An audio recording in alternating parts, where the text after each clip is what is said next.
Hey guys, welcome back to my channel. Today I have a very exciting video for you. I'm going to compare the new OM system OM-5 with its predecessor, the Olympus OMD E-M5 Mark III. These are two amazing mirrorless cameras with a micro Four Thirds sensor, and they have a lot of similarities, but also some significant differences. Which one is better for you? Which one has the best features and performance? Which one offers the best value for money? I'm going to answer all these questions and more in this video, so stay tuned and let's get started.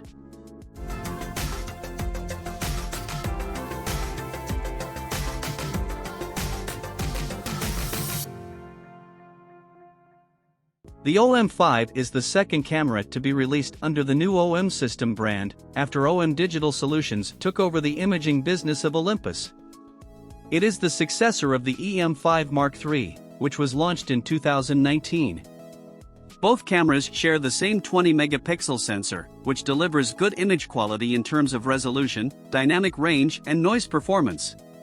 The native ISO range is also identical, from 200 to 25,600, with an extended low setting of 64.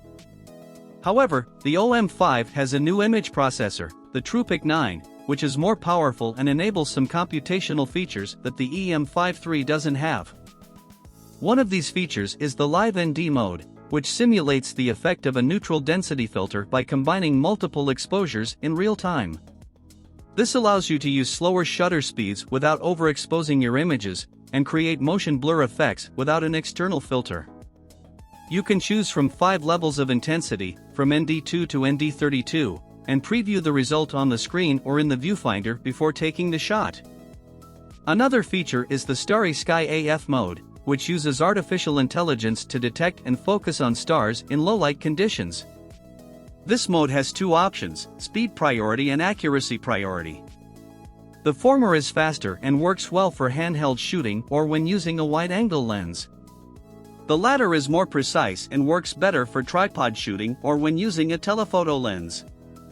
The third feature is the handheld high-res shot mode, which creates a 50-megapixel image by shifting the sensor and combining 8 shots in 1 second. This mode works even if you don't use a tripod, as long as your subject is not moving too much. The E-M5 III also has a high-res shot mode, but it requires a tripod and it produces an 80-megapixel image. Both cameras have a 5-axis in-body image stabilization system, which compensates for camera shake and allows you to use slower shutter speeds without blur. The OM-5 has a slightly better performance than the E-M5 III, with a rating of 6.5 stops for the sensor alone, or 7.5 stops when paired with a lens that has optical stabilization and supports Sync-IS.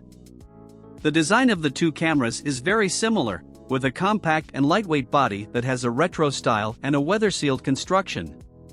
The dimensions and weight are exactly the same, 125.3 by 85.2 by 49.7 millimeters and 366 grams. The button layout is also identical, with no AF joystick unfortunately.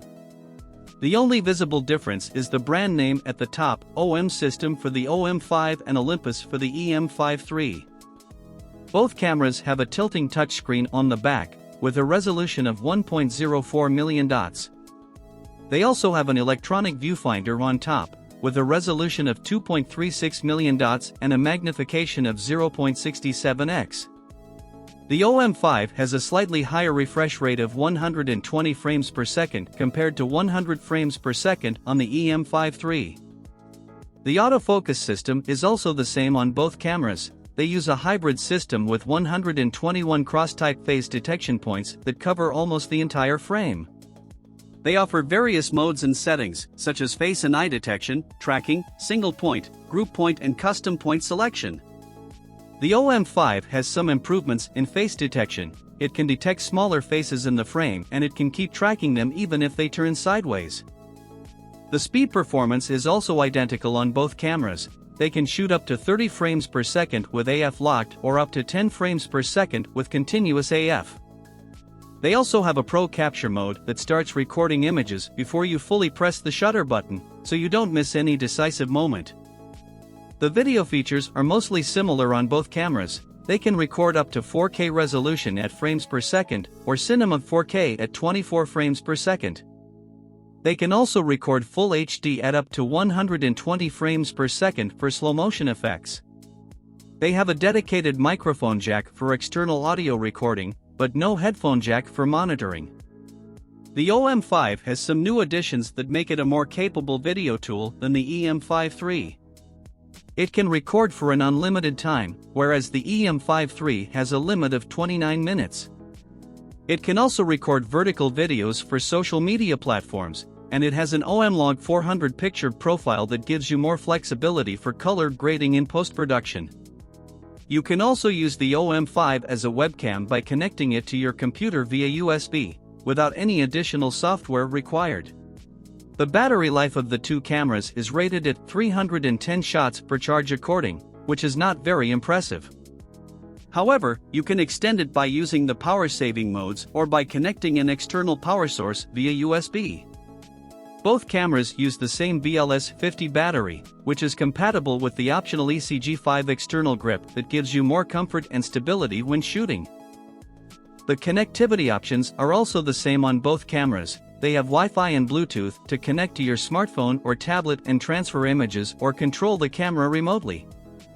They also have a USB-C port that supports charging and data transfer, and a micro HDMI port that supports clean output. The price of the two cameras is different. The OM-5 costs $1,200 for the body only or $1,400 with the 12 to 45mm f4 lens. The EM5 III costs $1,000 for the body only or $1,200 with the same kit lens. So the OM5 is $200 more expensive than its predecessor, but it also offers some extra features and improvements that may justify the higher price. So which camera should you choose? Well, it depends on your needs and preferences. If you want the latest technology and the best performance, especially for video and computational photography, then the OM-5 is the obvious choice. It has a more powerful processor, better image stabilization, more advanced features like Live ND, Starry Sky AF and handheld high-res shot modes, unlimited video recording time, vertical video mode, OM-Log 400 profile, and webcam functionality. If you want to save some money and you don't need all these extra features, then the EM5 III is still a very good camera that delivers excellent image quality, fast autofocus and speed, 4K video recording and a compact and weather-sealed body.